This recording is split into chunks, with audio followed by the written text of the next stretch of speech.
बातमीपत्रात आपलं स्वागत। आता बातम्या पाहू विस्तारानं।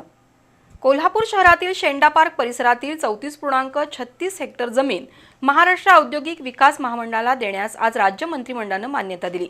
मुख्यमंत्री देवेंद्र फडणवीस यांच्या अध्यक्षतेखाली झालेल्या मंत्रिमंडळ बैठकीत हा महत्त्वपूर्ण निर्णय झाला। कोल्हापुरात आयटी उद्योगांना चालना मिळून रोजगार निर्मितीसाठी आयटी पार्क होणं अत्यंत महत्त्वाचं आहे। मुख्यमंत्री देवेंद्र फडणवीस यांच्या अध्यक्षतेखाली आज झालेल्या मंत्रिमंडळाच्या बैठकीत कोल्हापूरसाठी महत्त्वाचा निर्णय झाला।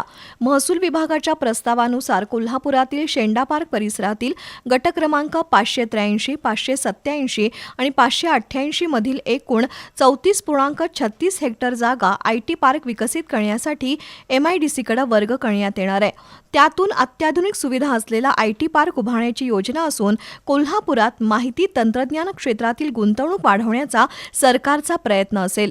कोल्हापूरमधील प्रस्तावित आयटी पार्कमुळे जगभरातील आयटी कंपन्यांना एक सक्षम पर्याय उपलब्ध होईल आणि कोल्हापूर शहराच्या विकासाला अधिक गती येईल। खासदार धनंजय महाडिक, आमदार अमल महाडिक यांनी सातत्याने कोल्हापुरात आयटी पार्क होण्यासाठी पाठपुरावा केला होता। यापूर्वीच्या विधानसभा आणि कोल्हापूर महापालिकेच्या निवडणुकीवेळी आयटी पार्कचा मुद्दा प्रचारात आला होता। अशावेळी मुख्यमंत्र्यांनी दिलेला शब्द पाळला असून महसूल मंत्री चंद्रशेखर बावनकुळे यांच्या सकारात्मक निर्णयामुळे कोल्हापूरच्या आयटी पार्कचा प्रश्न निकाली निघणार आहे।